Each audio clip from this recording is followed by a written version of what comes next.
Bueno, pues ya estamos grabando y hoy empezamos nuevo tema, ¿no? Este es el cuarto tema que les puse que puse en el temario, que es el tema de categoría. Bueno, ahorita, ¿por qué se llama categoría? Va a quedar más claro después, ¿no? Cuando dé otras definiciones.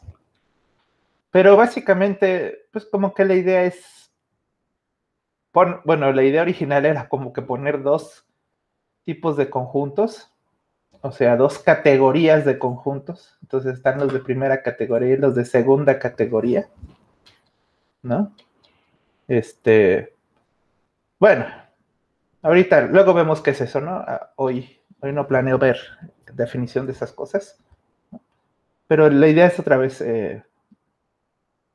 pues como que clasificar a los conjuntos, ¿no? A los espacios topológicos, ¿no? En este caso. ¿Sí? Y bueno, entonces, el principio de todo esto es este teorema de categoría de Ver, ¿no? Que bueno, hay un teorema de categoría de Ver para espacios compactos en general, para espacios topológicos compactos, pero pues nosotros estamos en espacios métricos, ¿no? Y entonces hay un teorema de categoría de Ver para espacios completamente metrizables, ¿no? Entonces es el que vamos a probar. Y básicamente el teorema nos dice que si tenemos en un espacio completamente metrizable una colección de abiertos densos, ¿no? O sea que son abiertos y densos, ¿no? Entonces la intersección sigue siendo denso, un denso, ¿no? Entonces, pues esto en general para abiertos no es cierto, ¿no? Puedes tener abiertos, por ejemplo, los intervalos, ¿no? Hay colecciones numerables de intervalos, ¿no? En los reales, ¿no? Cuya intersección es vacía inclusive, ¿no? Entonces, pues sí, la parte de denso sí es necesario. Bueno, y entonces, y entonces hay que probar que la intersección es denso, ¿no? Entonces, voy a empezar diciendo sea U, o sea, probándolo, sea U, un abierto no vacío, ¿no? Y lo que hay que ver es que hay o sea, que este U intersecta a la intersección de todos los abiertos, ¿no? Para que sea denso. Y entonces, bueno, antes de empezar, bueno, antes de seguir más bien, tomamos una métrica completa. Métrica de completa en X, ¿no? Naturalmente, ¿no? Y entonces, recursivamente,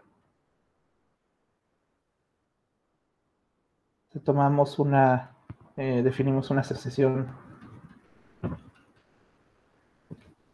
un abierto Bn, abierto para cada n en omega. Y lo que hacemos, pues básicamente, el abierto B0 es un subconjunto, o sea, un conjunto tal que su cerradura, abierto, tal vez falta decir no vacío, ¿verdad? No vacío para cada n omega, ¿no? Si no, pues podrías tomar el vacío y pues ya, ese abierto está en todos lados, ¿no? Que tú quieras. B cerradura está en U intersección U0 y, bueno, aquí le pongo los puntos, y el diámetro de la cerradura de V0 es menor que 1, ¿no? Bueno, menor que 1, está bien así, ¿no? ¿Sí? Entonces, pues simplemente lo que dice es que en el primer paso te tomas la intersección de U y U0, ¿no? Esta intersección, como U0 es denso, ¿no? Pues intersecta o sea, es distinta del vacío, ¿no? U0 es denso, entonces intersecta a cualquier otro abierto no vacío. Entonces puedes encontrar ahí un abierto chico, ¿no? Pues me voy a saltar los detalles, ¿no? Simplemente tomas un punto, tomas tal vez un epsilon suficientemente chico que se quede en ese abierto, tal que la bola se quede en ese abierto y luego lo haces más chiquito para que sea menor que 1, ¿no? Sí, pero bueno, ya. Eso me lo salto de escribirlo. Y finalmente, bueno, y el siguiente, el paso inductivo, si n está en omega, escogemos,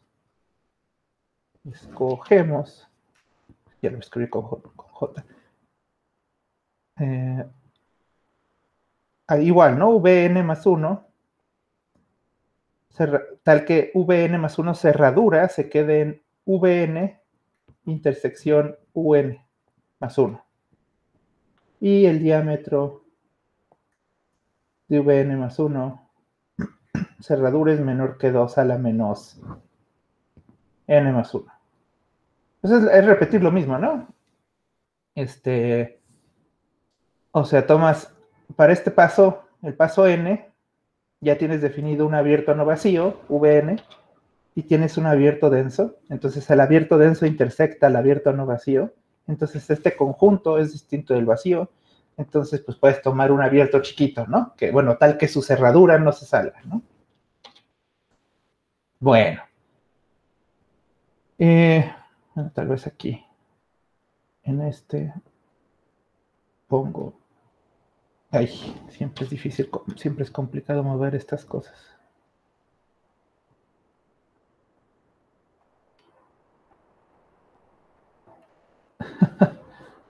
Bueno, nada más quería poner la palabra escogemos. Escogemos, no va a caber de todas formas. Escogemos B0 con estas condiciones.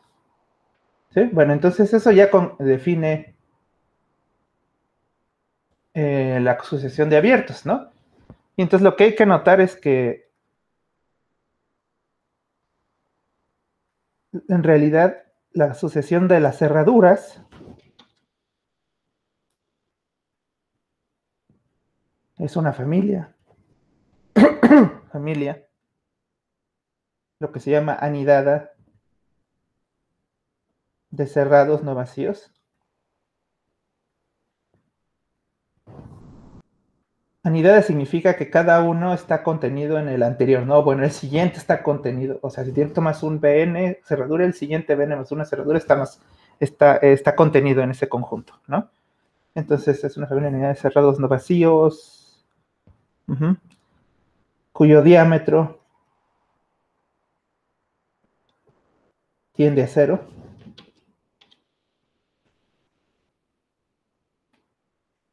Y entonces pues ya sabemos qué tenemos que hacer aquí, ¿no? Pues lo que hacemos es invocar el teorema de Cantor, ¿no? El teorema de Cantor justamente que dice que si tienes una intersección de una familia en unidades de cerrados no vacíos cuyo diámetro tiende a 0, pues existe un punto, ¿no? Que está en la intersección de toda esta familia de cerrados. Ay, falta cerrar las llaves.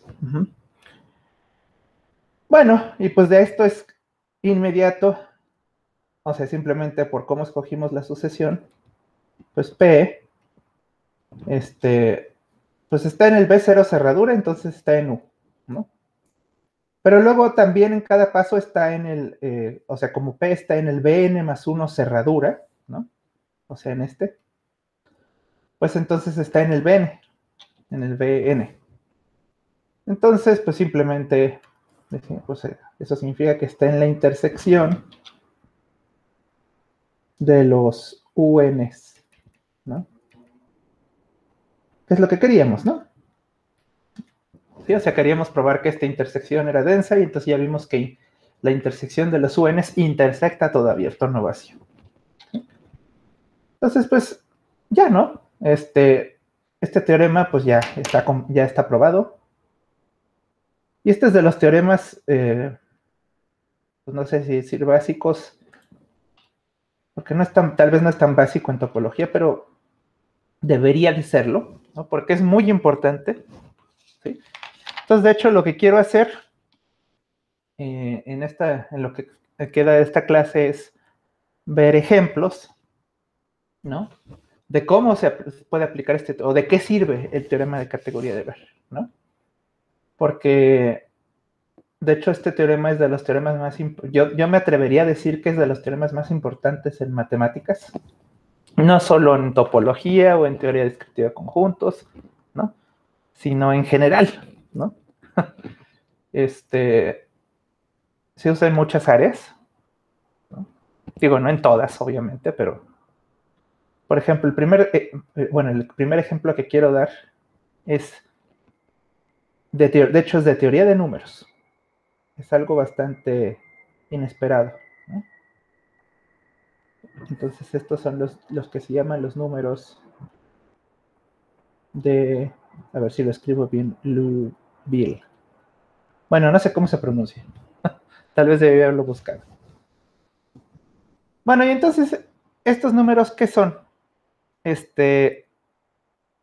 ¿O de dónde salen? Pues bueno, voy a poner la definición, ¿no? Un número X real, ¿no? Es de Liouville si es irracional, si tiene dos condiciones, ¿no? Si es irracional y tiene la propiedad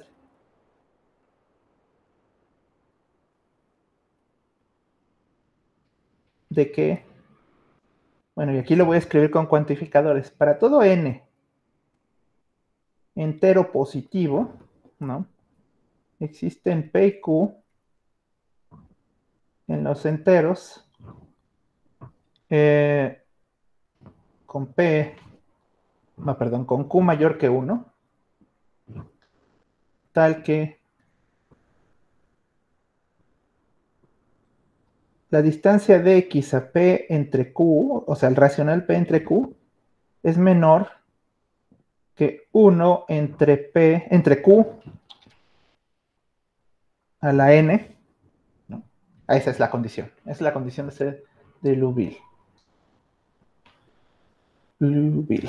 Bueno, entonces, bueno, esa es la definición, ¿no? Ahora, pues justamente, por ejemplo, bueno, a ver, tomen en cuenta esto, ¿no? En, de los números irracionales, pues ya ven que pues la mayoría de digamos, la mayoría de los números son irracionales, ¿no? Porque los números racionales son una cantidad numerable y los números irracionales, pues es los que quedan, entonces tiene que haber una cantidad no numerable, ¿no? Y pues bueno, se conocen algunos irracionales, ¿no? Como raíz cuadrada de 2, ¿no? O sea, las raíces, ¿no? Digamos, las raíces cuadradas de números que no son cuadrados perfectos. Y Cantor, de hecho, Cantor probó, de hecho, en su primer artículo sobre cardinalidad, básicamente probó que no solo los números racionales son numerables, sino los números algebraicos son numerables, ¿no? Que son los que son raíces de polinomios con coeficientes enteros, ¿sí? Entonces, la mayoría de los números reales son lo que se llama trascendentes, ¿no? Que no son raíces de polinomios con coeficientes enteros, ¿sí? Pero hubo un tiempo en el que no se conocía ninguno, ¿no? O sea, sí, dices, bueno, pues sí, la mayoría son así, pero pues a ver un ejemplo, ¿no? este, y tengo entendido que todavía los números, ¿cómo se dice? Por ejemplo, pues no sé, bueno, no sé, mejor no digo si se sabía o no se sabía, ¿no? Pero pues, por ejemplo, pi, son trascendentes, ¿no? Pero, pues a ver, dame otro número trascendente, ¿no? Y entonces, sucede que todos estos números de Liouville, son trascendentes. Entonces, no sé qué poner primero. Bueno, pongo el teorema. Este teorema pues no lo voy a probar porque justamente este teorema no es de nada de lo que tenemos que ver, ¿no? De este curso. Se sale de los, es de teoría de números, ¿no? Todo número de Liouville es trascendente. Es trascendente. Nada más les digo que para una prueba, prueba, véase, bueno, ya les puedo recomendar el libro, ¿no? El libro Measure and Category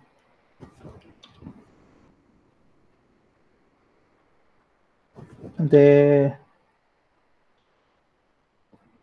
Oxtoby. O sea, si quieren ver la prueba, pues ahí hay una prueba. Bueno, en muchos lugares debe haber pruebas, ¿no? Pero bueno, este es el libro que justamente que trata de categoría y que tiene la prueba de este teorema, ¿no? Que todo el número de Liouville es trascendente. Ahora, tal vez debo dar un ejemplo de un número de estos, ¿no? Y pues el que viene justamente en el libro de Oxtoby es este, ¿no? Les voy a dar la expansión decimal, k igual a 1 hasta infinito, de 1 sobre 10 a la k factorial, ¿no? ¿Qué significa esto? Pues básicamente estos son si le pongo 1 sobre 10 a la algo, pues en esa posición tengo que poner, si lo escribo en decimal, pues en esa posición tengo que poner un 1, ¿no? Entonces, pues en la 0 factorial, bueno, en la 0 factorial no hay, ¿verdad? En la 1 factorial, pues aquí pongo un 1, ¿no? En 2 factorial es 2, entonces aquí tengo que poner otro 1. 2 factoriales 2, 3 factoriales 6, entonces tengo que saltarme hasta el lugar 6, ¿no? 1, 2, 3, 4, 5, 6, ¿no? ¿Sí? Aquí está, bueno, nada más lo marco, ¿no? Aquí está en el lugar 1 factorial, este es el lugar 2 factorial, este es el lugar 3 factorial, ¿sí? Y pues el siguiente, pues tendría que irme, ya no voy a escribir porque me voy a equivocar con cuántos ceros escribir, pero tienen que irse al lugar 4 factorial, que es el lugar número 24, ¿no? O sea, este es así, ¿no? Lugar, eh, o la posición, creo que se dice, ¿verdad? Posición 4 factorial, que es 24, ¿no? O sea, se salta, o sea, tiene que haber 24, ¿no? Dígitos antes de este 1. Y así sucesivamente, ¿no? Se siguen, bueno, ahí sí, espero se haya entendido cómo se construye este número, ¿no? Y entonces, nada más les voy a decir por qué esto cumple la propiedad de Liouville. Primera, bueno, no les voy a probar que es irracional, ¿no? Pero esto creo que es también es de los ejercicios que ve uno a veces, ¿no? Cuando ve números racionales e irracionales, ¿no? Probar que este numerito es racional, ¿no? O al menos, creo que de hecho yo lo vi en la Olimpiada de Matemáticas, ¿no? Entonces no está tan difícil probar que es irracional. Tal vez lo que sí voy a decir es por qué tiene esta segunda propiedad, ¿no? Y entonces, pues simplemente, si ustedes toman, o sea, para cada n tienen que darme un p y q,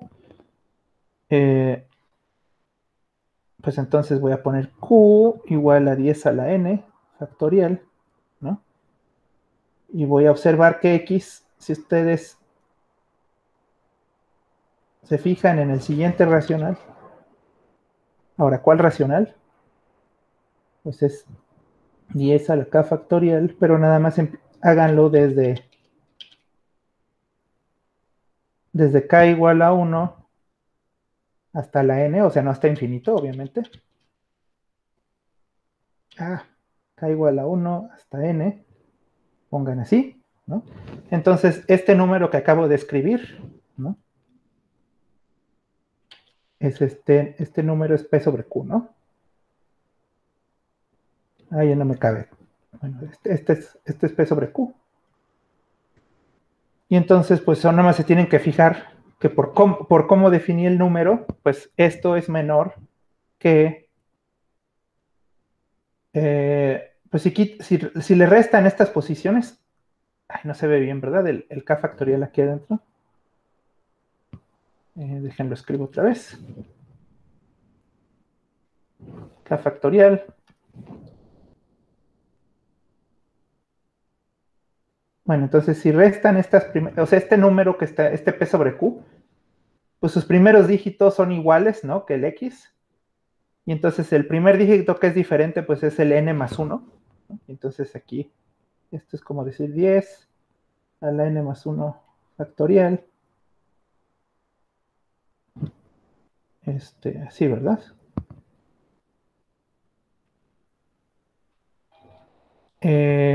Bueno, aquí a lo mejor necesito, creo que me estoy fijando que esto está mal, ¿no? O sea, porque esta diferencia, pues es esto que acabo de escribir más otras cosas, ¿no? Ay, bueno. Pero bueno, entonces nada más voy a escribir lo siguiente. Pues esto ya es menor que 10 a la n factorial a la n, ¿no? Que esto es 1 sobre... Ahí revisen, ¿no? Que esta cuenta esté bien. Entonces, bueno, este número X es de Liouville. ¿No? Ahí revisen esta, ahorita no la quiero hacer, la cuenta.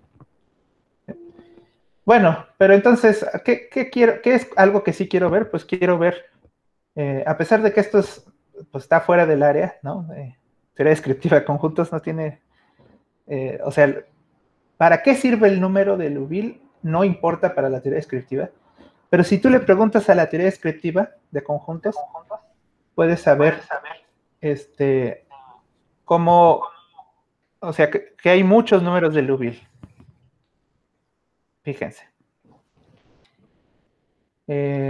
Lo que hago es observar lo siguiente. X es de Liouville. Sí, solo sí. Bueno, voy a escribir la definición, ¿no? Que está aquí arriba. No, pero fíjense.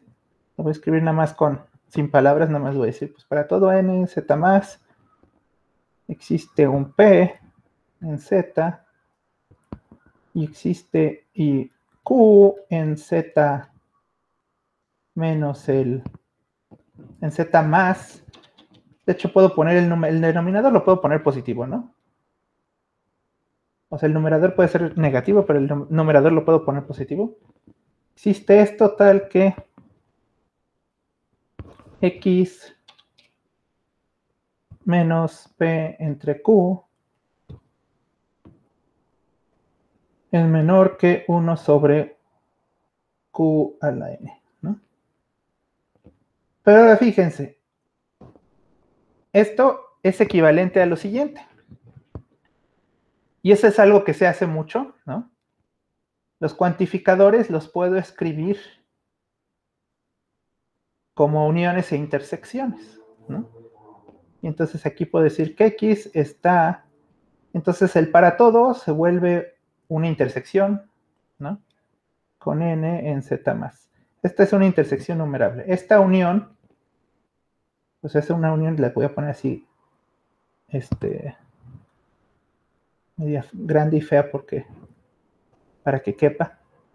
Q en z más menos 1. Pero es una, bueno, el chiste aquí es que esta unión, es una unión numerable, ¿no?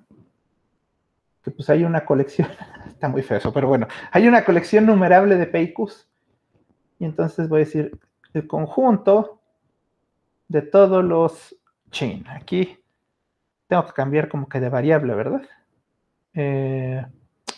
Bueno, voy a poner R en R, ¿no? Tal es que pasa esto que está aquí escrito, ¿no? Entre Q menor que 1 entre Q a la N. Pero fíjense, bueno, esta es una unión numerable. Este es otra, perdón, intersección numerable. Esta es una unión numerable. Y este conjunto que está escrito aquí, pues en realidad es la bola con la métrica euclidiana, con centro en P sobre Q y radio 1 sobre Q a la N. ¿Sí? Entonces, fíjense. Aquí necesito un poco más de espacio. Todo esto es un abierto. Y de hecho es un abierto denso. ¿No? ¿Por qué? Pues porque las bolas, bueno, en primera, cada una de estas bolas, pues es un abierto, ¿no? Entonces la unión de abiertos es abierto. Y aparte es denso, ¿no? ¿Por qué? Pues porque son bolas con centros en números racionales, ¿no? Y de hecho estoy tomando, básicamente todos estos P sobre Q son todos los números racionales, ¿no? Entonces, esta es una unión de bolas con centro en todos los números racionales y radio, pues, cierto radio, ¿no? Pero no importa, ¿no? Simplemente ya con eso tienen que es un abierto denso, ¿no? Bueno, ahí tendrían que probarlo, ¿no? Hacer las cuentas. Y entonces todo es una intersección numerable de abiertos. Y entonces por el teorema de categoría de Baire, es un G delta que es denso, ¿no? Es denso por el teorema de categoría de Baire y pues es G delta porque es una intersección numerable de abiertos, ¿no? Entonces, ¿qué significa esto? Pues que este conjunto grande es el conjunto de números de Liouville, es un conjunto que es denso y G delta, ¿no? ¿Sí? Entonces, pues por lo tanto, ¿qué concluimos de aquí? Pues como que pues que hay una colección, por lo tanto, la colección de números de Liouville es densa. Bueno, al menos sabemos esto, ¿no? Luego vamos a saber más cosas, ¿no? De cómo funcionan estos G delta densos, pero de principio ya sabemos con esto que en todos lados hay números de Liouville. ¿Sí? Bueno, pues esa es la primera aplicación y tengo entendido que esa es históricamente la primera aplicación, ¿no? Del teorema.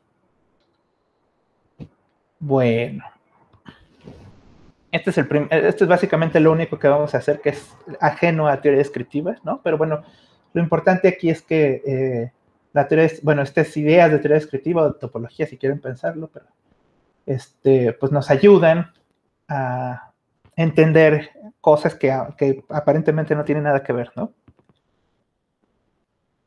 Bueno, ahora vamos a hacer esta definición. Sea X. Voy a hacer una definición nada más para hacer como el dual de la categoría de Baire. Sea X es un espacio topológico. Conjunto A subconjunto de X es denso en ninguna parte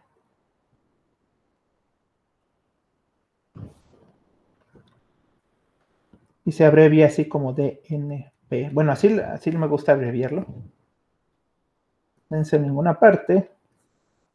Entonces lo voy a abreviar como DNP. Sí. Y entonces la definición es la siguiente. Para cada U abierto no vacío, o sea, cualquier abierto que ustedes tomen, existe un V abierto no vacío, tal que B se queda dentro de U y además, a ver, se ve feo, se queda dentro de U y aparte no toca A, ¿no? O sea, se queda en el complemento de A. Entonces, nada más la dibujito de qué es esto. Imagínense que ahí está su espacio X. Entonces, la idea es que un conjunto denso en ninguna parte es un conjunto flaquito, ¿no?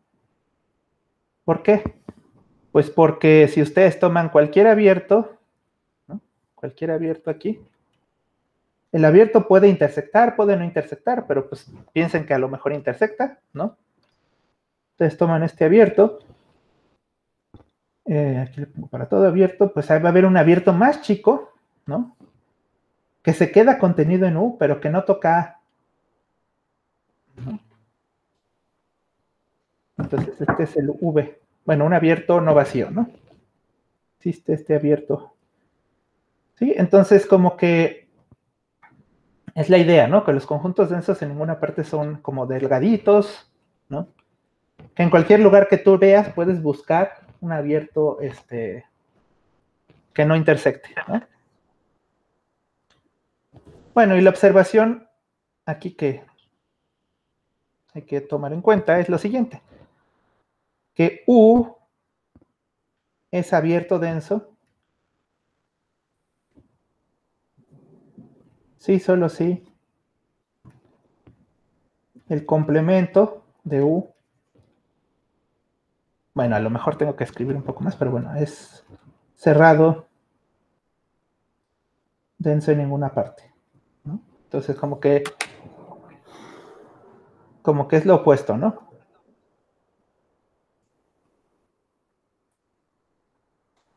Nada más tal vez. Voy a decir sea cualquier espacio topológico, sea X, un espacio topológico cualquiera, ¿no? Entonces, pues entonces, ¿sí? Entonces como que esta noción de denso en ninguna parte es opuesta a denso, ¿no? Y cerrado, denso en ninguna, bueno, primero abierto, denso, el abierto, su complemento es cerrado, ¿no? Y si el abierto es denso, entonces su complemento es un cerrado y denso en ninguna parte, ¿no? Y entonces pueden escribir el teorema de categoría de Baire de la forma dual, ¿no? O sea, en vez de escribirlo en términos de abiertos densos, pueden escribirlo en términos de cerrados densos en ninguna parte, ¿no? Y usar, digamos, las leyes de De Morgan, ¿no? Entonces, si X es un espacio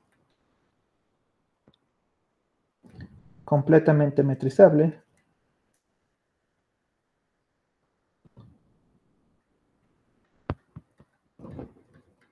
y toman esta colección,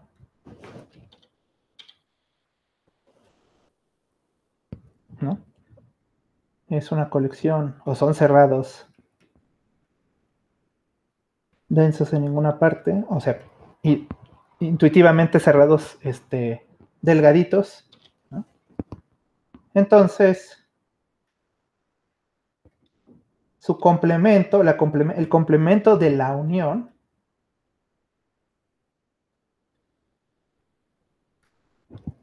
pues es denso, ¿sí?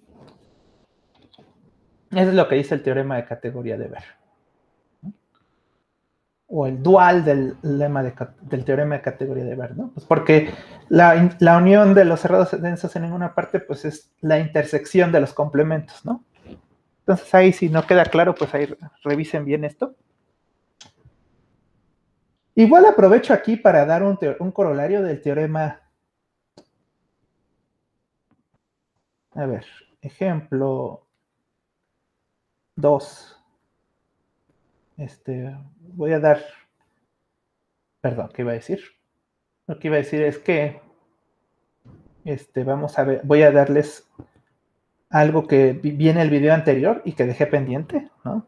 De hecho, es esto, ¿no? El video anterior que dejé grabado, que no fue clase. Omega la omega no es sigma compacto.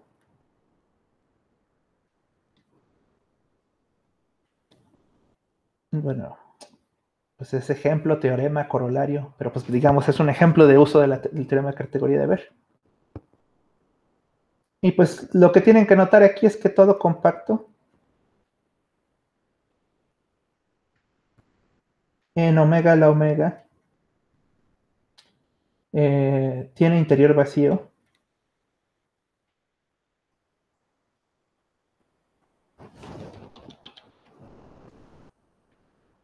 Así que es cerrado denso en ninguna parte, ¿no? Los compactos en omega, la omega son cerrados y densos en ninguna parte, ¿no? Y entonces, pues el omega, la omega no puede ser unión numerable de estos, ¿no? Porque justamente el corolario nos dice que si tienes un espacio completamente metrizable y tienes cerrados densos en ninguna parte, una cantidad numerable de cerrados densos en ninguna parte, entonces no pueden cubrir no pueden cubrir al espacio. Entonces omega, la omega no es lo que pusimos la otra vez como K sigma, ¿no? Unión numerable de compactos. ¿Sí? Bueno, no voy a decir más de esto, pero pues es otro ejemplo más del teorema de categoría de Baire.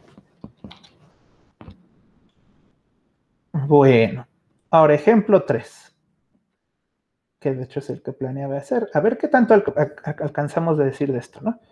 Entonces, el ejemplo 3 son las funciones continuas que no son diferenciables. No son diferenciables en ningún punto.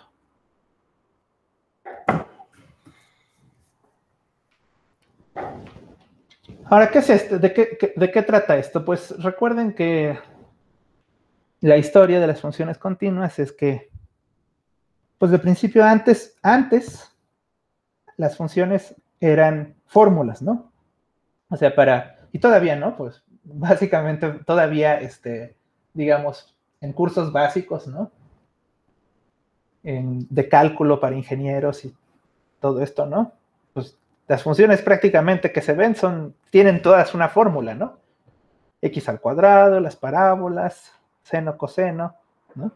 Como que todas tienen de alguna forma una fórmula pero después, pues, se llegó a la noción moderna de función, ¿no? Que es, pues, una asignación de valores, ¿no? A cada valor le asignas del dominio, le das uno del contradominio, ¿no?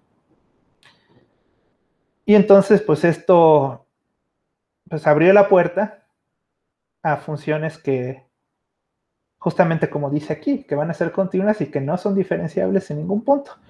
Las que no son diferenciables, pues, o sea, son más fáciles, ¿no? De hecho, eso motivó en parte la definición de función, ¿no? Que las que tienen algunos picos, ¿no? Como el valor absoluto, no sé. Pero sucede que la mayoría de las funciones continuas no son diferenciables. Bueno, en los reales, ¿no? Y entonces, para esto, pues recuerden este espacio, bueno, ya lo mencioné, ¿no? En la tarea, y ya lo conocen ustedes de la tarea 2, pero pues lo voy a decir, ¿no? Conocen ustedes el espacio de funciones con dominio el intervalo 0, 1 y contradominio de los reales, tal que f es continua. ¿No? Bueno, pusimos unos espacios más generales, pero piensen en este, ¿no? Por ahora. Ustedes saben que si f y g están en este espacio de funciones continuas, ¿no? Entonces podemos definir una distancia entre ellos, f y g, que es el supremo de las distancias de f de x menos g de x cuando hacen recorrer a x todos los puntos del intervalo 0, 1, ¿no? Y bueno, aquí se nota por qué puse el intervalo 0, 1, ¿no? Porque si recuerdan esta métrica la pueden definir más en general, pero solamente para funciones continuas y acotadas, ¿no? Pero pues dado que estamos en el intervalo 0, 1, todas las funciones continuas son acotadas, ¿no? Entonces, pues piensen en estas funciones, ¿no? Entonces, lo que probó Weierstrass, ¿cómo se escribe? Weierstrass, es que existe una función del intervalo 0, 1 a los reales que no es diferenciable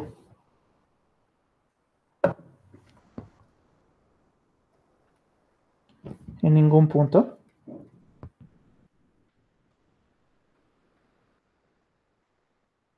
del intervalo 0, 1, ¿no? Bueno, no voy a hablar de diferenciabilidad en los extremos, nada más en los puntos interiores, ¿no?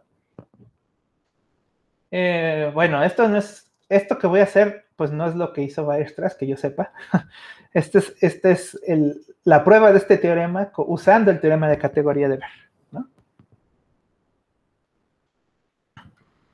Entonces, lo que voy a hacer es probar que las funciones diferenciables, a ver, ¿cómo es?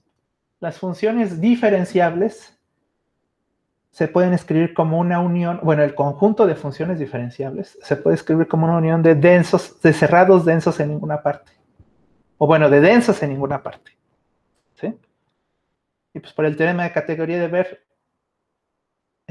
pues va a haber muchas que no son de esas, ¿no? Entonces vamos a ver cómo se hace esto. Entonces voy a usar esta métrica, ¿no? Y entonces, para n en los naturales sea... sí, tal vez debería decir que esta demostración, pues bueno, a ver, es de, bueno, más o menos es de Stebo, o sea, la saqué de un libro de Stebo Todorcevich. Ya no sé cómo se escribe así, creo que se escribe así. Para n en omega sea... Entonces vamos a considerar Fn,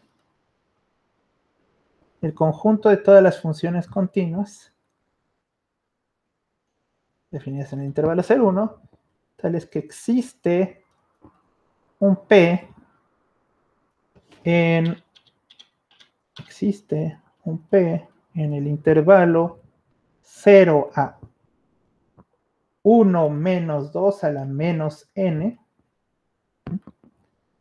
tal que para todo h, este es un h, ¿no? En el intervalo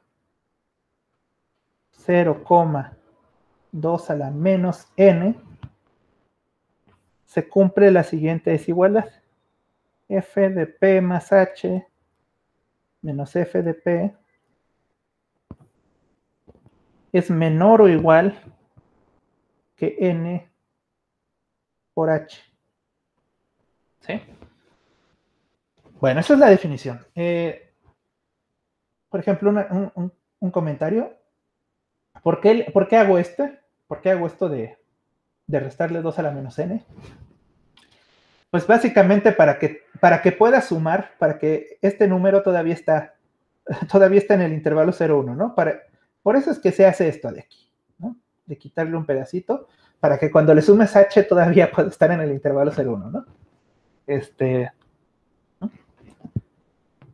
Y entonces, estas son las funciones tales que en algún punto, si tomas esta diferencia, pues es menor que n por h. Ahora, si ustedes ya saben cosas de derivadas, que seguramente sí saben mucho, ¿no?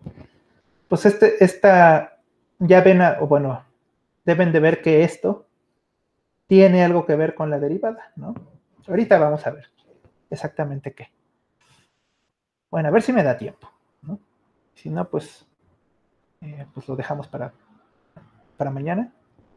La afirmación 1 es que si F está en el complemento de todos estos Fn's, si está en este menos la unión de todos los Fn's, entonces F no es diferenciable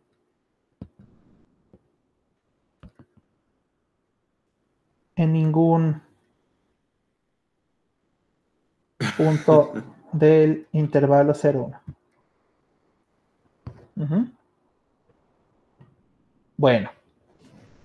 ¿Sí? Ahora, no significa, a ver, esto no significa que sí, solo sí, ¿no? O sea, no estoy diciendo que, o sea, no me estoy diciendo sí, entonces, ¿no? Entonces, no es una equivalencia, simplemente estoy diciendo, todos los que están afuera de Fn no son diferenciables, ¿no? Y entonces lo que hacemos es decir, supongamos que sí.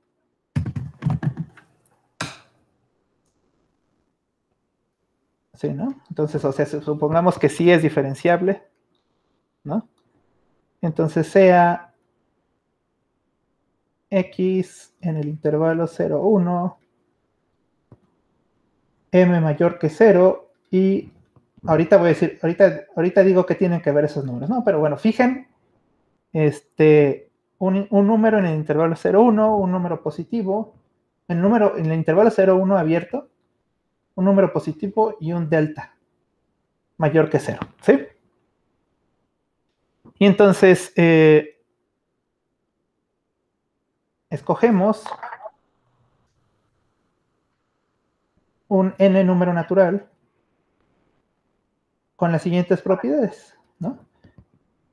Primero, n tiene que ser mayor que m mayúscula, 2 a la menos n es menor que delta, y x es menor que 1 menos 2 a la menos n, ¿no? ¿Sí? Pues esto sí se puede hacer, ¿no? Pues m es un número natural, también son números mayores que él, delta es un número positivo, entonces los 2 a la menos n se van haciendo chicos, entonces tomen alguno que ya se quede más chico que delta, y pues también, y bueno, sí, y luego estos numeritos que están aquí, o sea, cuando n tiende a infinito, esos números tienden a 1, ¿no? Entonces, pues hay alguno, al menos que ya sobrepasó a x, ¿no? Bueno, pues entonces, como, a ver, como x, a lo mejor aquí necesito que se vea un poco más arriba, ¿no? Fíjense, como x no está en fn, ¿qué significa no estar en fn?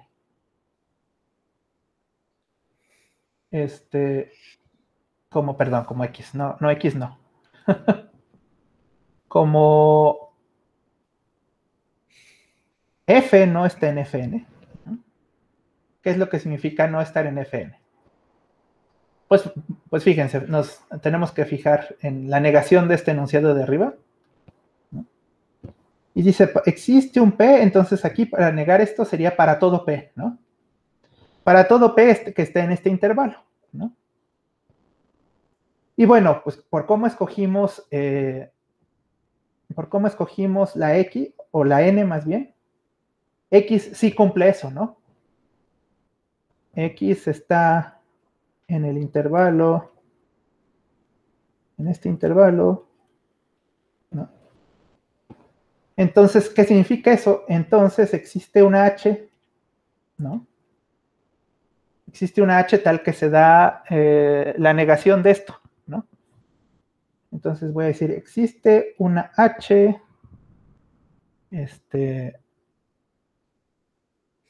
sí, ¿verdad? Una H. Bueno, y esta H depende de N, ¿no? También depende de X, ¿no? Pero X está fija, digamos.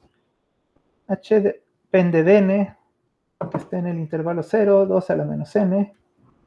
Y tengo que poner la negación de eso que está escrito ahí, ¿no? Tal que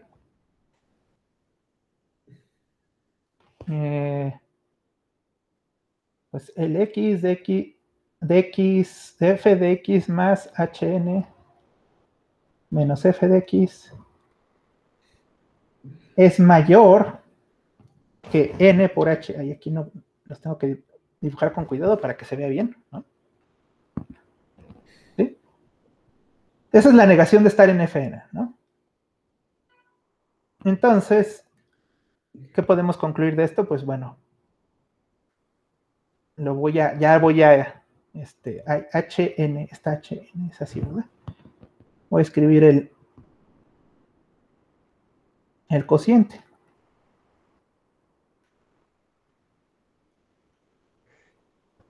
¿Sí? Esto es mayor que n, ¿no? Pero a ver, acuérdense que n es mayor que m. ¿Sí? Ahora, esto que escribí aquí arriba, la x, la m y la delta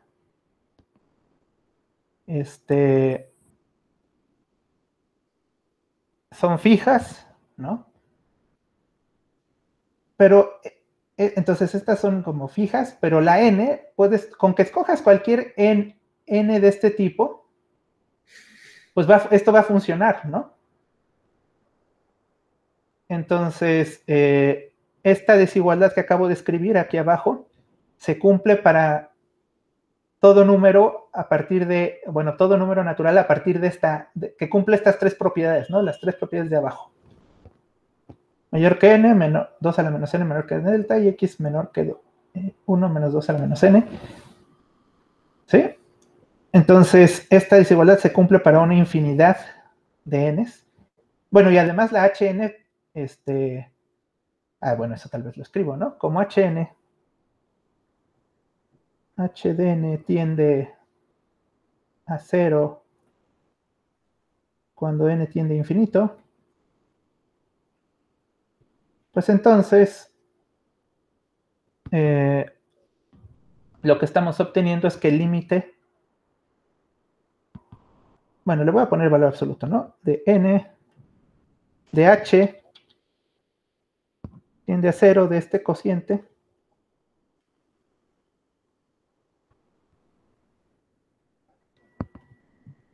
es mayor que n.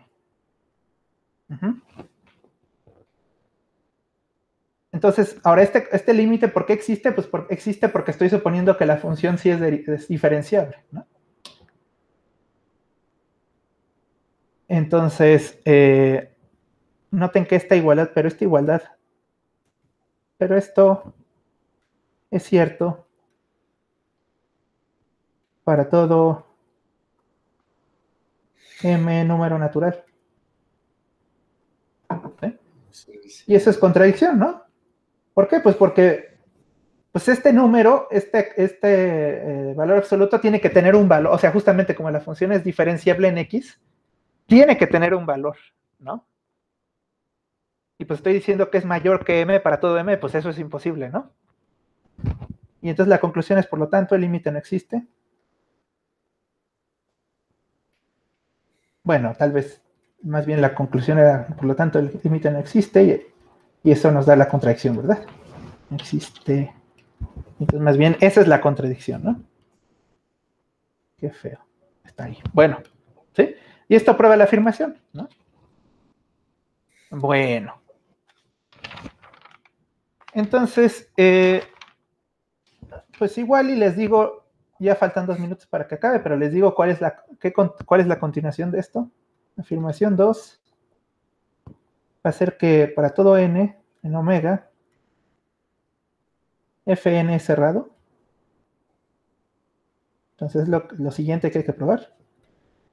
Y la afirmación 3 va a ser que para todo n en omega, fn es denso en ninguna parte. ¿Sí? Y entonces eso va a implicar que, pues que justamente por el tema de categoría de ver, bueno, lo escribo así, ¿no? Entonces esto queda pendiente para la próxima clase. Y entonces por el teorema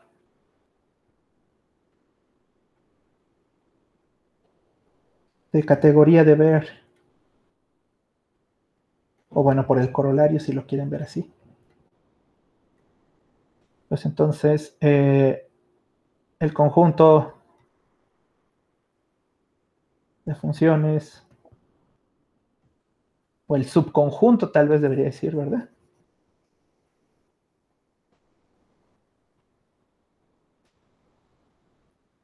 Bueno, pues lo escribo, ¿no? Tal vez es más claro que conjunto de las f's en el intervalo 0, 1, tal que f no es diferenciable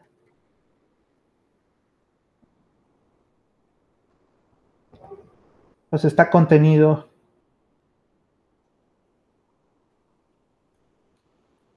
en el denso que es el complemento, ¿no? De la unión de los fn's. ¿sí? Y entonces, por lo tanto, el conjunto es denso, ¿no? Y ya con eso completaríamos la demostración. Entonces, ¿qué significa eso? Pues que de alguna forma hay muchísimas funciones continuas que no son diferenciables, ¿no? Bueno. Entonces, bueno, dejamos esto para la siguiente clase.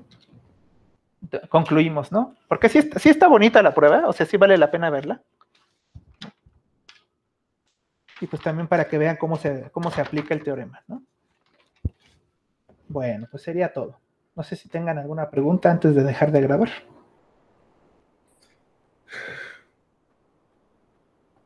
¿No? Ok, bueno, dejo de grabar.